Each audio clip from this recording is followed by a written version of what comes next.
예, 안녕하십니까. 여러분들의 백만장자입니다. 사랑합니다, 여러분. 예.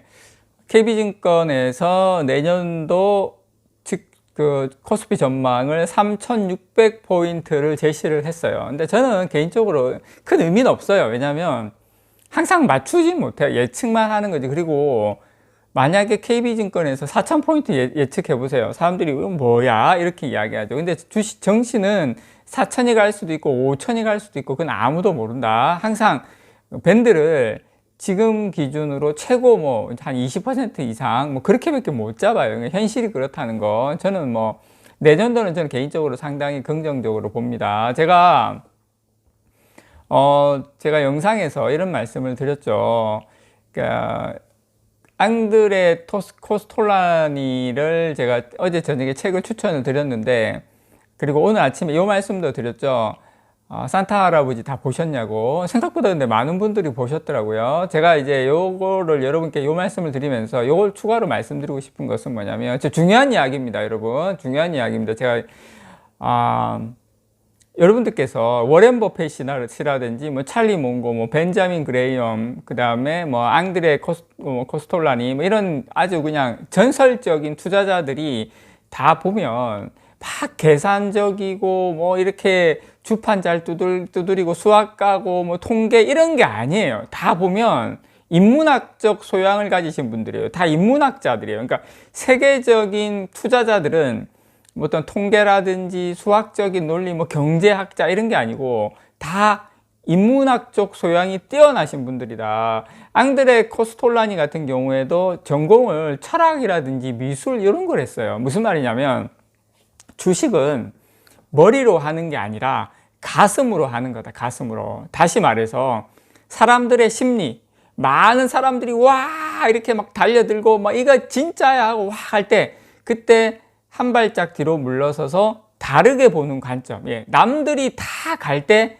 반대편으로 가는 거. 그게 이제 심리 싸움이고 철학이잖아요. 근데 그런 인문학적 소양을 가진 가슴이 따뜻한 사람, 저처럼 불끈불끈, 제가 그 와이셔츠하고 안에 제가 네이 같은 경우에 안 보여드리는 게 맨날 타요. 가슴이 워낙 뜨겁다 보니까. 그래서 저는 하루에 한 2번씩 갈아입습니다, 여러분. 예, 넘어가도록 하겠습니다. 자, 그래서, 우리가 이제 어떤 인문학적 소양, 예, 어떤 뭐 덕, 뭐 배려, 이렇게 다른 사람들 따뜻한 마음, 오히려 이런 것들이 주식 투자하는데 저는 유리하다. 계산적이고 맨날 의심 많고, 그게 오히려 저는 너무 이렇게 통계학적으로 어떤 세상을 바라보는 게 결코 좋지는 않다. 예, 특히 주식에 투자한 대가들을 보면 따뜻한 사람들이에요, 어떻게 보면. 그리고 상당히 어떤 철학적인 그런 심리학적인 그런 것들이 오히려 주식시장에서는 더 많이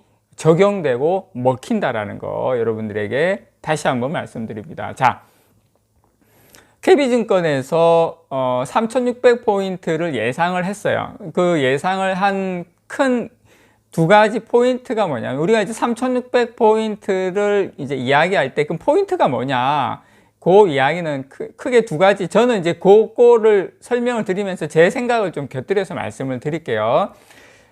일단 2021년도에 선진국의 백신 접종률이 높아가지고 경기가 빠르게 이제 회복이 됐죠. 근데 신흥국도 내년에는 백신이 충분히 공급이 돼가지고 경기 상황이 좋아질 거다. 특히 유럽 같은 경우에는 이제 독일에서는 지금 9대 총리로 올라프 숄츠가 취임했는데, 이분이 그 3인당이거든요, 독일에.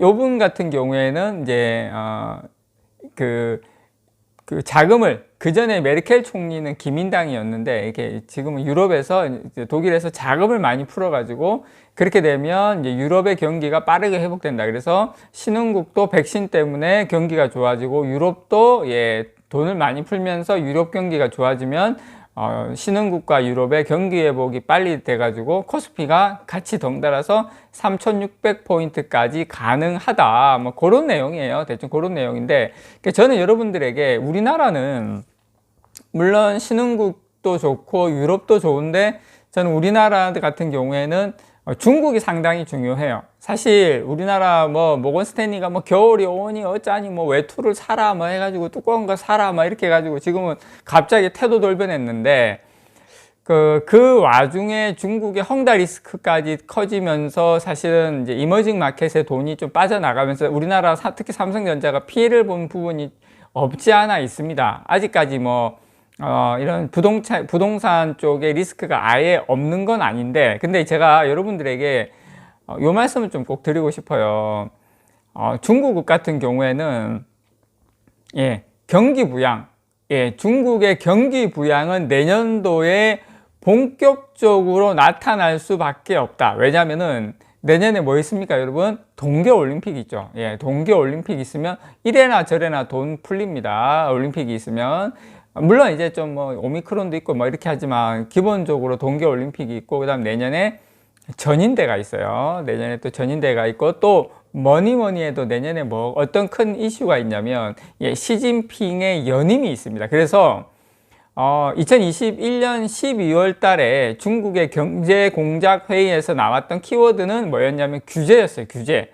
자본을 확충하면 안 된다고 못을 박았고, 이 규제의 가장 큰 요지는 뭐냐면 양극화 해소를 위해서 다 규제하고 긴축하겠다는 내용인데, 사실상 그 후유증이 이번 하반기에 터진 거죠. 뭐 헝다든 뭐든 이래가지고 왕창 터져가지고, 그래서 중국의 키워드는 내년도 키워드는 안정이 될 확률이 상당히 높다. 그래서 재정을 늘리고 돈을 풀겠다는 쪽으로 저는 상당히 많이 갈 확률이 상당히 높다고 생각해서, 그래서 내년도에 중국, 그 다음에 유럽, 그다음 신흥국, 이렇게 세 가지 각도를 봤을 때, 일단 신흥국은 어쨌든 백신이 많이 보급되면서 경기가 좋아질 거고, 유럽은 여러분, 유럽에서의 최강자는 독일입니다. 여러분, 독일이 유럽에서의 어떤 경제적인 거라든지 모든 거에 거의 대장격 역할을 하고 있거든요. 그래서 유럽의 중심인 독일이 돈을 푼다면 유럽 경기도 좋아질 거고, 미국이야 지금 뭐 난리 났잖아요. 지금 뭐 완전히 거의 40년 만에 최고 수준이고, 보니까 미국 쪽은 엄청나게 좋은데, 중국만 저는 받쳐주면 좋겠다고 생각을 하는데, 중국 같은 경우에 내년에 시진핑 연임이 있기 때문에 올해는 규제 쪽으로 많이 모든 인민이 잘 산다. 뭐 그게 뭐 이상이 그렇지 현실이 그렇습니까? 이제 그런 쪽으로 갔지만 내년에 뭐 동계올림픽도 있고 뭐 전인대도 있고 뭐 시진핑 연임 이런 게 있기 때문에 내년에는 돈을 많이 풀 수밖에 없는 중국. 그래서 내년도의 증시는 제가 봤을 때는 우리나라에는 상당히 호전적인 요인이 상당히 많다. 그리고 내년에 DDR5라든지 이렇게 겹치는 게 내년에 엄청나게 많아요. 그래서 저는 내년 주가는 3,600이 아니라 그 이상도 잘하면 충분히 가능할 부분이 많다라고 생각을 하고요. 어쨌든 또 내년에 클라우드 업체, 뭐 아마존, 뭐 구글, 메타, 뭐 이런 쪽 업체들의 교체 수요까지, 클라우드 서버의 교체 수요까지 같이 맞물리면서 상당히 좋은 아웃퍼폼하는 한 해가 되지 않을까. 삼성전자 내년에 저는 15만 원 언저리까지는 갈 수 있다고 생각을 합니다. 그래서 편안하게 같이 가져가시면 좋을 것 같습니다. 이상 여러분들의 백만장자였습니다. 사랑합니다, 여러분.